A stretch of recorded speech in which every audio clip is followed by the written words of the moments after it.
अस्सलाम वालेकुम दोस्तों, मैं हूं फैजल। हम आप देख रहे हैं डेली कोडिंग चैनल। आज हमारी HTML कोर्स की क्लास नंबर 27 स्टार्ट हो रहा है। आज हम लोग देखेंगे HTML इनपुट टैब्स के बारे में कि हमारे पास HTML में कितने इनपुट टैब्स होते हैं। आपको मैं इस साइड पे या इस साइड पे एक मेन्यू दिखाऊंगा।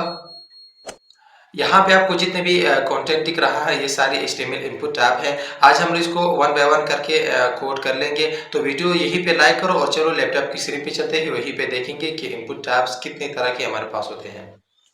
तो चलिए स्टार्ट करते हैं। सबसे पहले मैं यहाँ पे फॉर्म टैग लिखूंगा। फॉर्म टैग के अंदर एक और टैग आता है जिसे इनपुट टैग कहते हैं, क्योंकि इनपुट टैग बहुत ज़रूरी है। ठीक है, इनपुट टैग के अंदर जो है फिर उसके बाद हम लोग टैब्स जो है वो लिखेंगे। टैब हमारे पास जो है कई तरह के टैब्स होते हैं। तो सबसे पहले हम लोग टेक्स्ट से स्टार्ट करते हैं कि टेक्स्ट क्या होता है। ठीक है, टेक्स्ट लिखा, फिर टेक्स्ट के बाद यहाँ पे मैं कंट्रोल ऐसे में सेव कर लेता हूँ। अब चलो यहाँ पे आउटपुट देखते हैं इसकी। आउटपुट देखने के बाद देखो यहाँ पे एक बॉक्स है हमारे पास। यहाँ पे हम लोग एबीसी के फॉर्म में, स्ट्रिंग के फॉर्म में कुछ भी लिख सकते हैं। ठीक है, नंबर भी लिख सकते हो आप यहाँ पे।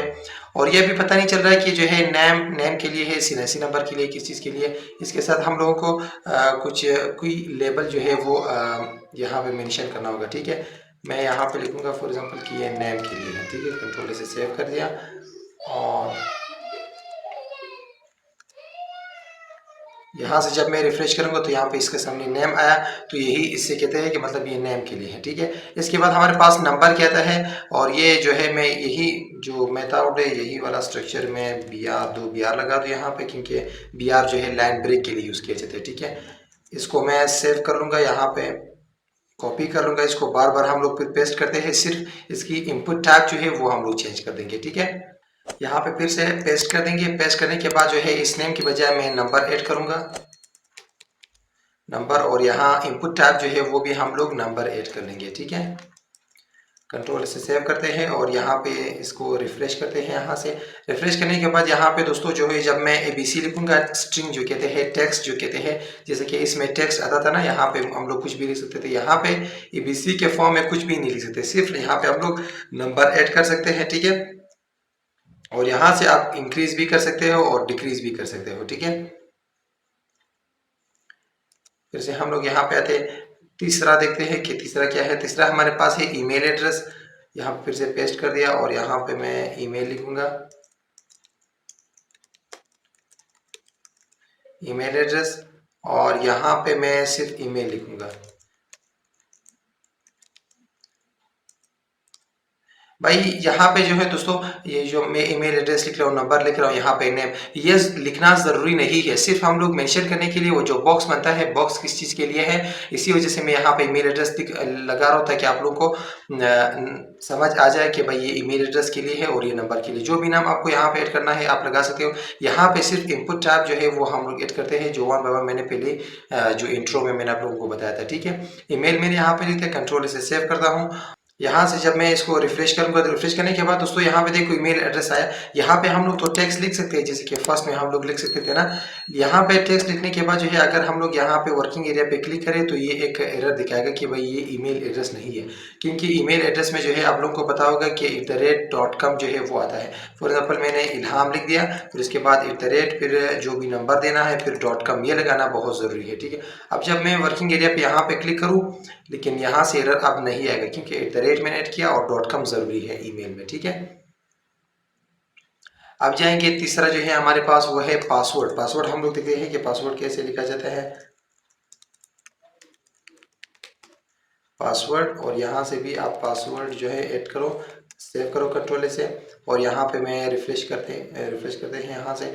पासवर्ड तो दोस्तों आप लोगों को पता होगा कि उनकी जो नंबर और डिजिट होते हैं वो हैडन होते हैं, वो दिखाई नहीं देते। ठीक है, इन्हें पासवर्ड कहते हैं। ठीक है, पासवर्ड लगाने के बाद इस तरह, जैसे कि मतलब यहाँ पे जैसे कि नंबर शो होते हैं, इसी तरह पासवर्ड में वो हैडन होते हैं। ठीक है,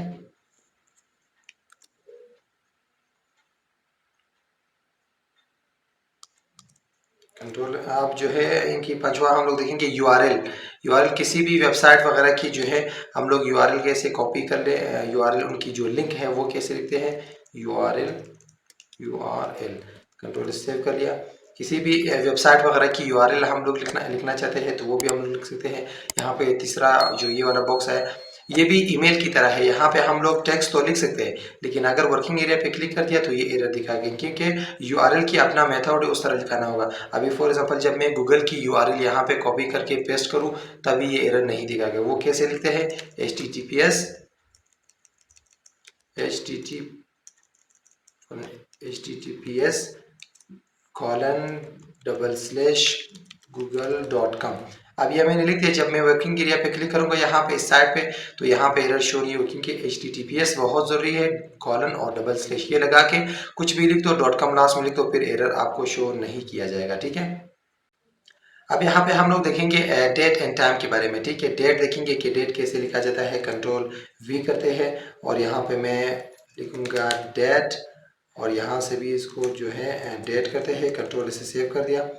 अब ब्राउज़र पे जाएंगे। यहाँ पे जब मैं रिफ्रेश करूँगा, देखो दोस्तों यहाँ पे मेरे सामने जो है एक मेन्यू, इस पे जब मैं क्लिक करूँगा एक डेट आएगा। ठीक है, डे MMDDYY आया। ठीक है, मंथ डेट और ईयर्स आया। ठीक है, यहाँ पे आप कुछ भी लिख सकते हो, जो भी डेट है आप यहाँ से सेलेक्ट कर सकते हो। इसके अलावा अगर आप चाहते हो कि फॉर एग्जाम्पल मैं यहाँ पे इसको वीक जो है अलग ले आऊँ, वीक फॉर एग्जांपल आप चाहते हो कि वीक जो है मैं अलग लाऊं, सिर्फ हर हफ्ते जो है वीक अलग ले आऊं। यहाँ पे देखो, हर ये पूरा कंप्लीट एक वीक है। आप कंप्लीट वीक को अलग लाना चाहते हो और उसी के साथ मंथ एक अलग लाना चाहते हो, वो भी आप ला सकते हो। ठीक है, ये सिर्फ आप वीक यहाँ पे मेंशन करा सकते हो, जैसे कि ये मैंने डेट लिख दिया। ठीक है, आप सिर्फ वीक जो है वो करा सकते हो। और इसके बाद अगर आप चाहते हो कि मैं सिर्फ जो है मंथ लिखूं, सिर्फ मंथ ले आऊं, तो मंथ भी आप ला सकते हो। मंथ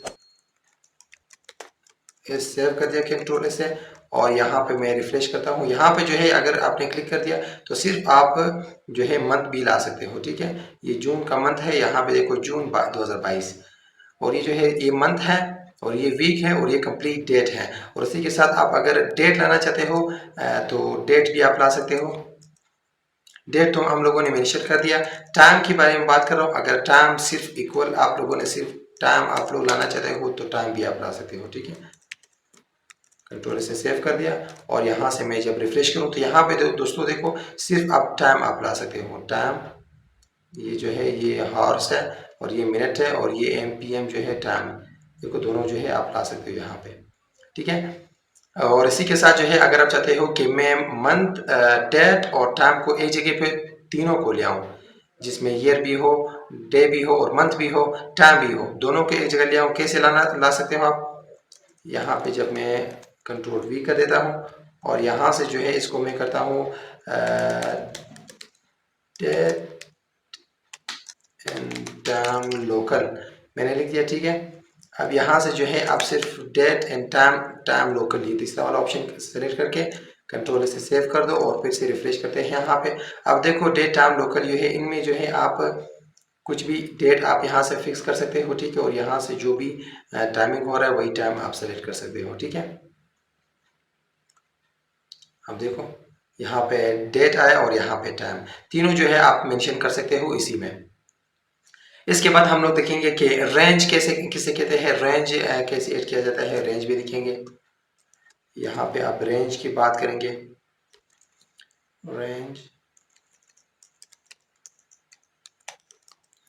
सबसे पहले दोस्तों रेंज के बारे में बात करेंगे कि रेंज किसे कहते हैं। रेंज देखो दोस्तों, रेंज जो है आप ई कॉमर्स की वेबसाइट में जब आप जाओगे तो वहाँ पे जो है लोग जब चीज़ें खरीदते हैं, फॉर एग्जांपल दराज ऐप हुआ और इसी तरह और भी जितने भी है, पार्क लैब है, जो लोग शॉपिंग करते हैं उसमें उनमें लोग कहते हैं कि भाई किसी ने डिमांड किया होता है कि मैं मुझे 100 रुपये से लेकर या 1000 रुपये से लेकर 5000 तक चीज़ें खरीदनी है। ठीक है, तो इनके बीच में जो रेंज है ये मतलब मुझे बता दो ये इतने मुझे चीज़ें खरीदनी है, इसे कहते हैं रेंज। ये जो है ई कॉमर्स की वेबसाइट में बहुत ज़्यादा आते हैं, वहाँ पे आपको देखने को मिलेंगे। तो रेंज मैंने यहाँ पे लिख दिया, और लिखने के बाद जो है रेंज के बाद इनपुट टाइप के बाद यहाँ पे दो और एट्रीब्यूट जिसे कहते हैं मिनिमम। ठीक है, मिनिमम जो है आपकी रेंज है वो फॉर एग्जांपल मैं कहता हूँ कि 500 से लेकर, और यहाँ पे मैक्स मैक्स जो है वो भी लिखते हैं, मैक्स 500 से लेकर 5000 तक। ठीक है, 5000 तक मैंने लिख दिया। कंट्रोल से जब मैं सेव कर लूँगा, अब यहाँ से जब मैं रिफ्रेश करूँगा देखो दोस्तों रेंज है वहाँ पे। आप इसको जो है पूरा यहाँ 500 से लेकर 5000 तक आया है। ठीक है, ये सारे से कहते हैं रेंज। अब इनके बाद हम लोग देखेंगे कि बटन कैसे बनाते हैं, बटन के बारे में बात करेंगे। या बटन से पहले एक और मैं बताऊंगा आपको, जिसे कहते हैं चेक बॉक्स। चेक बॉक्स जो है वो भी देखेंगे। चेक बॉक्स इसे कहते हैं, check box for example to multiple option जब आप सेलेक्ट करते हो उसे कहते हैं चेक बॉक्स। कैसे? Check box. और चेक बॉक्स में जो है आप दो चीज़ें वो करा सकते हो, ऐड कर सकते हो। फॉर एग्जांपल जो है मैं कहता हूँ कि मुझे लैंग्वेज सेलेक्ट करना है, लैंग्वेज, दो लैंग्वेज जो है वो मुझे सेलेक्ट करनी है। यहाँ पे मैं चेक बॉक्स लिखूंगा, चेक बॉक्स, और यहाँ पे जो है इन बी आर को जो है मैं ख़त्म कर दूंगा। ठीक है, यहाँ पे फॉर एग्जांपल मैं एक लिखूंगा उर्दू, और इनको मैं यहाँ से कॉपी करके फिर से पेस्ट कर दूंगा, और 3 बार। ठीक है, 3 बार पेस्ट करने के बाद अब यहाँ पे मैं इंग्लिश लिखूंगा, और तीसरे में जो है पश्तो, ये जुबान मैंने लिखा है। तीनों को जो है मैंने यहाँ पे लिख दिया कंट्रोल से। जब मैं सेव करूँगा, अब यहाँ पे जब मैं आप लोग को आउटपुट दिखाऊंगा, यहाँ पे आउटपुट में देखो लैंग्वेज है। अब ये 3 लैंग्वेज है। ठीक है, लैंग्वेज है, कौन सी लैंग्वेज आपको सेलेक्ट करना है। मल्टीपल ऑप्शन जो है आप सेलेक्ट कर सकते हो। रेडियो भी बटन की तरह नहीं है कि एक को आपको सेलेक्ट करना होगा, मल्टीपल। उर्दू भी सेलेक्ट कर सकते हो, इंग्लिश भी सेलेक्ट कर सकते हो, और ये पश्तो भी। ये वाली जो है ये चेक बॉक्स वहाँ पे अक्सर यूज किया जाता है, अगर आपने देखा होगा अक्सर जगहों में, जिसे कहते हैं हॉबीज वगैरह कहते हैं। कौन सा हॉबी आपको पसंद है, 2-3 तरह के लोग हॉबी सेलेक्ट करते हैं, ये भी वैसा ही है। ठीक है, तो इनके बाद जो है हम लोग एक और चीज देखेंगे जिसे कहते हैं, मैं यहाँ पे फिर से पेस्ट कर दूंगा। अब यहाँ पे हम लोग जो है बटन देखेंगे कि बटन किसे कहते हैं। ठीक है, बटन कैसे बनाते हैं, और यहाँ पे जो है मैं सिर्फ लिखूंगा बटन, सबमिट। सबमिट में लिखूंगा बटन कैसे बनाते हैं, सबमिट बटन जो कैसे बनाते हैं वो आपको लगाना होगा।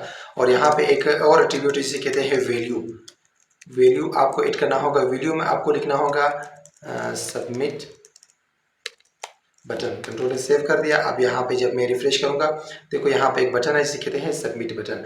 आपने कंप्लीट फॉर्म जो है आपने फिल कर दिया। फिल करने के बाद जो है आप यहाँ से सिर्फ सबमिट बटन पे क्लिक करो, वो सारे सबमिट हो जाएंगे। ठीक है, इसके बाद एक और है जिसे कहते हैं reset, reset button. Reset button वो है कि जब कंप्लीट वेबसाइट आपने कंप्लीट फॉर्म आपने फिल कर दिया, फिल करने के बाद अगर आपको पसंद क्या मतलब कोई गलती जब आपसे आया, तो गलती को सुधारने के लिए जो है आप रिसेट करते हो, ख़त्म करना चाहते हो, तो उसे कहते हैं रिसेट। उनकी भी एक वैल्यू है जिन्हें कहते हैं रिसेट। रिसेट कंट्रोलर से सेव कर दिया। अब यहाँ से जब मैं रिफ्रेश करूँगा, देखो दोस्तों यहाँ पे एक रिसेट बटन है। ठीक है, सबमिट वो है कि कंप्लीट जो फॉर्म है वो सबमिट होता है। रिसेट वो है कि अगर आपने जो भी टाइम वगैरह आपने लगाया है, तो वो जब आप रिसेट करते हो, यहाँ पे देखो जब मैं रिसेट करता हूँ तो वो कंप्लीट खत्म हो जाता है। देखो कंप्लीट खत्म हो गया, तो इसे रिसेट बटन कहते हैं। तो यही जितने भी फॉर्म थे वो सारे मैंने आप लोगों को जो इनपुट टैब से मैंने सारे आप लोगों को बता दिया। उम्मीद करता हूँ मुझसे कुछ भी नहीं छूटा होगा कि मैंने आप लोगों को नहीं दिखाया हो। अगर कोई भी मतलब मुझसे रह गया हो कोई भी इनपुट टैब, तो आप लोग नेट पे सर्च करो, बहुत आसानी से आप लोगों को मिल सकता है। जो मेन ज़रूरी था वो मैंने सब आप लोगों को बता दिया। अगर वीडियो से कुछ सीखने को मिला है तो प्लीज़ वीडियो को लाइक करो, शेयर करो दोस्तों के साथ। और अगर अभी तक आप लोगों ने मेरे चैनल को सब्सक्राइब नहीं किया तो प्लीज़ सब्सक्राइब कर लीजिए, ताकि हर न्यू वीडियो की नोटिफिकेशन आप लोग को मिल सके। नेक्स्ट वीडियो में फिर मिलते हैं, तब तक के लिए अल्लाह हाफिज़।